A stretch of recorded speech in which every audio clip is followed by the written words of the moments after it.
Hello and welcome back to your Organic Chemistry 1 lecture. Today we're going to start by lecturing on Chapter 6. Chapter 6 is sort of a mixed bag. We're going to start with a review of some things we learned back in general chemistry, specifically thermodynamics in the first lecture video. Then in the next lecture video, we'll talk about kinetics and kind of give you a few examples of how that's going to apply to our organic systems, but mostly just kind of a review of those terms, making sure we understand them as we move forward this semester. And we're going to talk more and more about reactions. So we want to make sure we understand the terms we're talking about when we talk about reactions.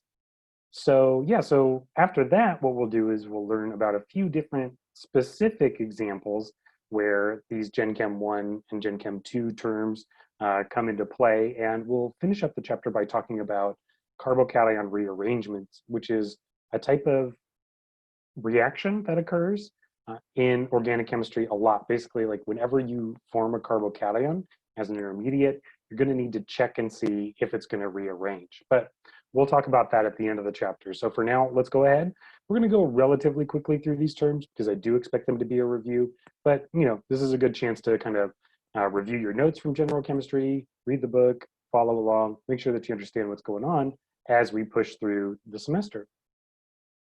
Okay, so first up, we're going to start by talking about enthalpy. This is our first thermodynamic term. You learned it all the way back in General Chemistry 1. Hopefully, maybe you have good memories of being in lab and like using those coffee cup calorimeters that we don't have in lab anymore. But if you remember with enthalpy, enthalpy is a description or a measurement, I should say, of the heat exchange from the reaction. So like reactants and products to its surroundings or vice versa. So heat can either be absorbed by the reaction or heat will be given off by the reaction. And you can measure that, but just by checking the temperature of the surroundings of the system. And so kind of the fundamental theory here, or the fundamental description of how this energy exchange occurs is that in order to break a bond, you have to have the system, which is again our reactants, they're going to have to absorb energy, because the electrons in a chemical bond are in a bonding molecular orbital. So in order to break that bond, you need to add in energy to get it into like either the anti-bonding molecular orbital or to get both of them back into their original atomic orbitals. So no matter how you do it, you've got to add in energy in order to break a bond like this. Now, there's two different ways that bonds can break. And we describe this as either homolytic cleavage or heterolytic cleavage. So these are, Greek words, or, they come from Greek words. Homolytic would be like same breaking. Heterolytic would be different breaking. And that basically describes the type of reaction that you get. So if you look at homolytic bond cleavage, again, that's same breaking. That means the bond is going to break the same way in each direction. And so you have two electrons in a covalent bond. One is going to go to the left molecule or the left atom. The other one's going to go to the right atom. And you end up with a set of radicals. Now, we've mentioned this word just a couple times already this semester. We're going to skip into the next chapter. We're going to skip all the way to the radicals chapter. So just keep in mind, we're going to talk a lot about these in the next chapter that we have our lectures on. So yeah, these are our radicals. And the reason that they're called radicals is because they have unpaired electrons, and those unpaired electrons are very reactive. So that gives us this word radicals, or free radicals. Now, heterolytic bond cleavage, that's where both electrons that are involved in the bond are going to go onto one of the atoms. So here, like we have an X covalently bonded to a Y. In heterolytic bond cleavage, we draw a normal arrow. It goes from the bond to the Y. And so you give two electrons, like a pair of electrons, to the Y. And then X, it's lost at least two electrons from its octet. Oh, I guess this is a good point, as I need to kind of point out these fishhooks here. You may have seen these fishhooks before, like in other chapters, or even on your homework perhaps. But these little fishhooks here, compared to our normal arrows, our organic chemistry electron arrows, this is showing the movement of two electrons. So it's like a full arrow. And then these fishhooks show the movement of just one electron. So the idea is, it's kind of cute. It's like this is a half arrow. So the half arrow describes the movement of one electron, whereas the full arrow describes the movement of two electrons. We'll talk a lot more about that in the next chapter as well. Now, this bond dissociation energy, this is going to be the delta H for the bond breaking, And that delta H comes from this homolytic bond cleavage. In other words, when you look in the back of your book at the thermodynamic tables for bond dissociation energy, what that is describing is basically the reaction where one electron in that bond goes to both participant atoms in that bond.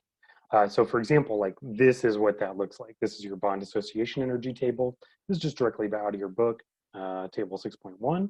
You can just kind of follow along here. So just like, for example, like this can give you an idea of like how strong a bond is. It's basically how much energy does it take to actually break this bond evenly. So like a hydrogen-hydrogen bond is, has a bond energy of 435 kilojoules per mole. That's a pretty strong bond, but compared to something like HF actually has a higher bond dissociation energy. Now, that doesn't mean necessarily that this bond is always going to be harder to break than this. It's just that in the specific case of homolytic cleavage, that means that it's easier to cleave this hydrogen-hydrogen bond than it is to homolytically cleave this hydrogen-fluorine bond. So just keep that in mind. Now, this brings us back to basically the discussion at the beginning about enthalpy. So most of the time, when you have a reaction, it's going to involve a bunch of bonds breaking and then a bunch of bonds forming as well. So an exothermic reaction means that the energy that you gain from forming new bonds is going to be bigger than the amount of energy that was needed to break those bonds. So of course, if breaking bonds requires energy, that means that forming bonds is going to give up energy. And sure enough, like you can give off that excess energy as heat. That's this exothermic, right? So exothermic means releasing heat, essentially. So that's the idea here. The other way you can think about it is that the products are more stable than the reactants. And that difference in energy means that the gap is what's released. That energy is released as heat. Endothermic reaction, of course, is the opposite. Endo, inside, thermic, heat. So endothermic reactions take heat inside the reaction. And so you actually need more energy for breaking the bonds that you break than what you gain, the heat that you would gain by forming the new bonds. So again, here the idea is basically the products are less stable than the reactants. And the difference is how much energy you have to gain. So this should look familiar. These are energy diagrams. We're going to be looking at a lot of these starting in this chapter, but then also moving into the next chapter. And really for every type of reaction, we're going to analyze energy diagrams and more frequently Gibbs-free energy diagrams, which we'll talk about here. But the look is basically the same. Like you have a measurement of potential energy. In this case, it's enthalpy. It could be free energy as well. And this energy diagram tells us, okay, our starting materials, our reactants have a certain amount of enthalpy, and our products have another amount of enthalpy. The delta H for the reaction, or the change in enthalpy, is the difference products minus reactants. So here the products have less enthalpy than the reactants. So this minus this is obviously going to be negative. So if we have a negative delta H, that's an exothermic reaction. On the other hand, you could imagine a situation where the products have more potential energy or more enthalpy than do the reactants. In that case, products enthalpy minus reactants enthalpy, that's going to be positive in this case. And so delta H then is positive. We have an endothermic reaction. So yeah, we just basically said that here. And we're going to look at these energy diagrams a lot because they're very useful in order to understand the kinetics and thermodynamics of a chemical reaction. Of course, right now we're talking about thermodynamics. The next lecture video, we'll talk about kinetics. But yeah, just remember that like as we look at it here, this y-axis is like our potential energy. We can describe it in terms of enthalpy or free energy, depending on what we need. And then this x-axis down here is just sort of a reaction coordinate. It's just what's connecting the reactants to the products. Basically, like the way that you're going to think about it is as you go from left to right, it's like the bonds are breaking in the reactants. You hit your transition state. That's the highest energy that we see on this diagram. That's where our unstable transition state forms. And at that point, it's as likely to go to the products as it is to the reactants. And then you proceed down the energy diagram to the products from there. So it's like an energy diagram. You can think of it as like a little movie. I know it doesn't look like it, but this is what we're going to have to be able to imagine in our heads. when we see these energy diagrams. Again, we have bonds breaking here, forming our transition state. That's the least stable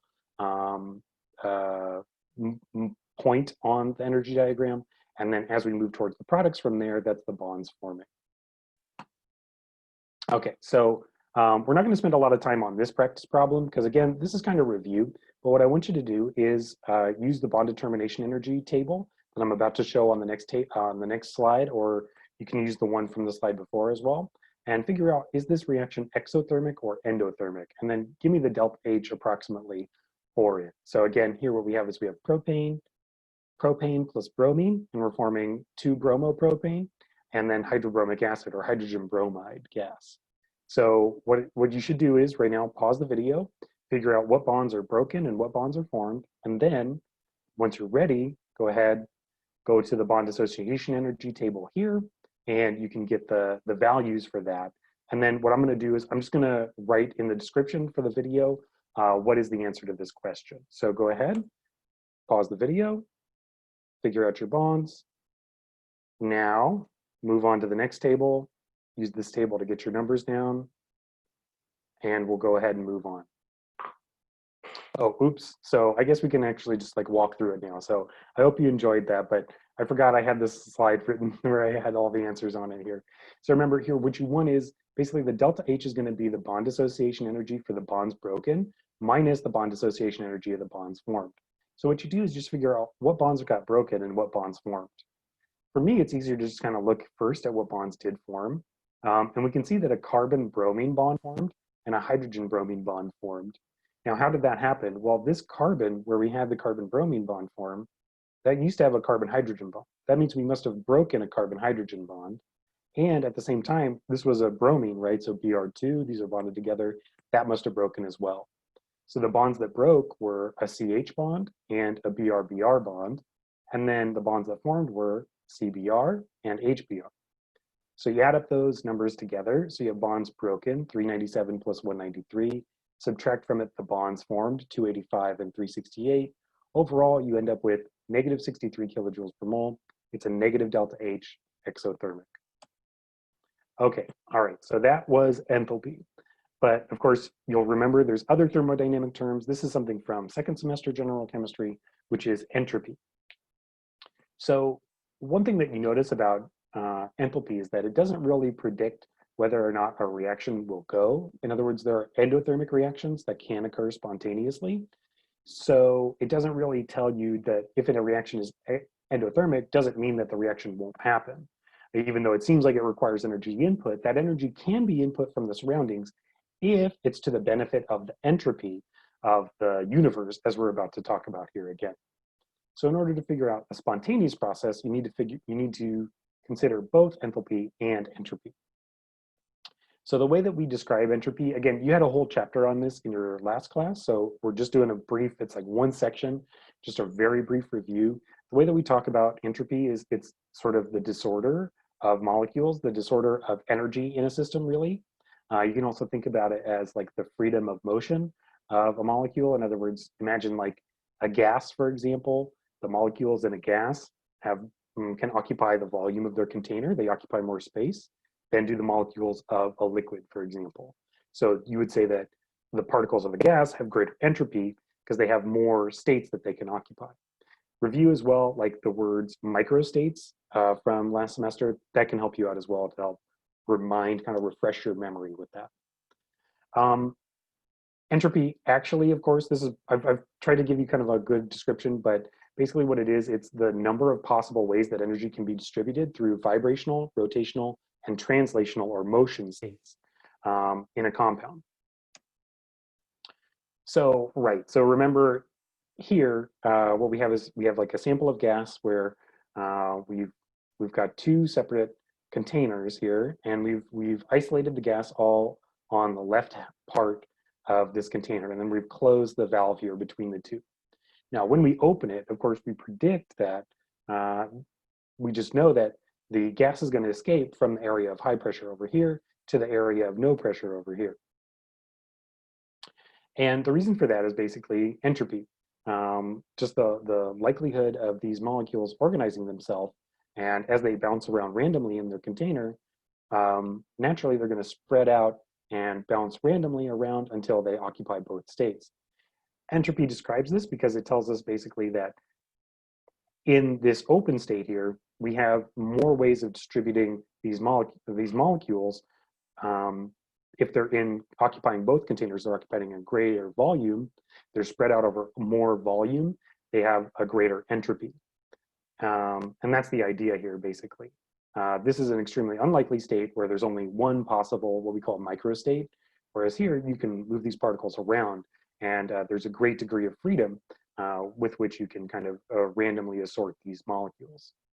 So yeah, so the more volume that you have to occupy, the greater the entropy is going to be for the system. So now with entropy, you don't just consider the entropy change of the system. Instead, what's going to determine whether or not a process is spontaneous is the total entropy change for the universe. So this could be described as delta S total, that's the total entropy change, but really it's like the amount of entropy change in the universe, right? So what it is, basically, you change the entropy of the molecules, the reactants and the products, and then you change the entropy of the surroundings. When you add those two things together, they total up to this delta S total, or delta S universe. And that's what's important, is basically, if the change in entropy of the universe is positive, that's going to tell us that a process will be spontaneous. Yeah, this is just kind of like a rule. It's a law of thermodynamics, basically, that like in a closed system, entropy will only decrease, or I'm sorry, entropy will only increase. So it just tells us that any spontaneous process will lead to an increase in entropy in the universe. Now, again, we just cover this for one section. That's a big statement, so don't worry about it too much. It tells us a lot about the nature of the universe and you know, how we ended up here. But we can't really cover that in this video, unfortunately. But you can ask me about it on an email if you'd like. Okay, so here's what we're going to do. For entropy, when we predict entropy of the system, we're looking at the reactants and the products. And one thing that we're going to do is we're going to see how many moles of products do we have versus reactants. Now, I already mentioned that certain phases of molecules have more entropy, right? Gases have more entropy than liquids, and liquids have more entropy than solids. That's all due to the freedom of motion that we described before. In a solid, the particles are locked next to each other. In a liquid, they can flow freely around. That's a greater degree of movement, so that's a greater degree of entropy. But then even in a liquid, they're still close together, so they're huddled in their own volume, right? When you break from a liquid to a gas, now all of a sudden, they occupy the entire volume of their container. There's more ways that they can spread out in that container. And so that's the highest entropy that you can have for that. Now that also applies to the moles of product versus reactant that you have. If you have more moles of product than you do reactant, that means the atoms are spread out over more space. They have more freedom of motion relative to one another. That's a greater amount of entropy. So when you increase the moles, when you go from reactant to product, that's going to be an increase in entropy. The other type of thing that we're going to look out for entropy, delta S for a reaction, is if you have a cyclic compound, that's constrained, right? It's locked in its own conformation. There's only so many conformations that a cyclohexane, for instance, can take on. You know, you have the chair, the boat, the chair boat, and all of that, but that's still very limited because all 6 of them have to be in a ring. All 6 of those carbons have to be in a ring. But if you're in an acyclic compound, now all of a sudden, all of these sigma bonds are free to rotate within limits of certain sterics, certainly, but there's a greater degree of rotational freedom in the acyclic product than in the cyclic reactant here. So this represents an increase in entropy. Okay, now, yeah, so take a minute, remember those 3 things I'm gonna add in here, basically like gas kind of, like forming more products that are gaseous is like number 1. So like if you see a reaction that forms CO2, for example, CO2 always forms as a gas. And so that's going to be a really strong driver of entropy because you're forming extra moles of gas, for example. Then we move on. What are the total moles? We just count up. We have 1 mole here. These are 1, 2 moles here in the products. And then cyclic breaking into an acyclic compound. Okay, so remember we already talked about how the change in entropy total, so the total change in entropy or the change in entropy of the universe is what matters for spontaneity. Um, but we can do a couple tricks here, some mathematical tricks, so that it's easier to pay attention to this because the delta S total, like adding up all of the entropy changes for the system and for the surroundings can be very difficult. And I'd say it's harder for the surroundings here because you're releasing heat and stuff like that. But fortunately, most of the entropy change of the surroundings is just driven by the amount of heat that is released or absorbed from the system. So the um, so really, and we know that that heat is basically the change in enthalpy of the system. So we can kind of substitute this delta S of surroundings with the change with the delta H of the system, which we can already measure. And we take into account the effect of the temperature. Basically, at a high temperature, this effect is less than than if it's at a low temperature. Basically, like at a low temperature, releasing heat goes a long way, whereas at a higher temperature, there's already a lot of heat around. It's not contributing as much to the change in entropy. So that gives us this substitute where we can take the change in entropy of the surroundings is equal to the negative change in heat of the system divided by the temperature. Now this makes sense, this negative sign makes sense. Remember the delta H of the system is going to study the amount of heat that's released or absorbed by the reaction. And we're talking about the surroundings, right? So we need to flip it. So if the system releases heat, that means the surroundings have to absorb heat. And so we have to use this negative sign to describe it. And so that gives us a new equation here where delta S total, if we substitute this in, is going to be equal to this term that we just talked about, plus the change in entropy of the system. Okay, so now what we do is we just do a couple tricks here because what we want to do is we want to get like a really simple equation that can help us predict whether or not a reaction is going to be spontaneous. And so what we do is we take both sides of this equation, we multiply it by t, and that gives us this term on the left-hand side, negative t delta S total equals delta H minus t delta S. And now we have both of these terms in the form of the system, which is great. That's what we want to be able to measure anyway, is the reactants and the products. So that's what's important. And when we do that, we end up with this new term, negative t delta S total. We come up with a new equation or a new constant to describe this, which is basically the change in Gibbs free energy, or the delta G. So hopefully you remember this from your Gen Chem 2 class. And basically what this is, it's a kind of method of bookkeeping, both the energy from the delta H and the entropy from the delta S. And it's going to be an easy way for us to figure out whether or not a reaction is spontaneous. So if you have a negative delta G, that actually means the reaction is going to be spontaneous because you have negative T times delta S total. If delta G is negative, then that means this delta S has to be positive. On the other hand, if you have a positive delta G, that can only be because the delta S total is negative. And if the delta S total is negative, that's a non-spontaneous reaction. And that gives us this big equation here, delta G equals delta H minus T delta S. Okay, so now, like looking at this equation here, so this is an organic chemical equation that we're going to talk about later. It's a cyclization reaction, Diels-Alder reaction in particular. And what happens here is, I'll just tell you, this reaction is spontaneous. So you take this 1,3-butadiene, react it with ethene, and what happens is you end up with a cyclic product. Now, let's just briefly kind of figure out what's going on here. I'm telling you it's spontaneous.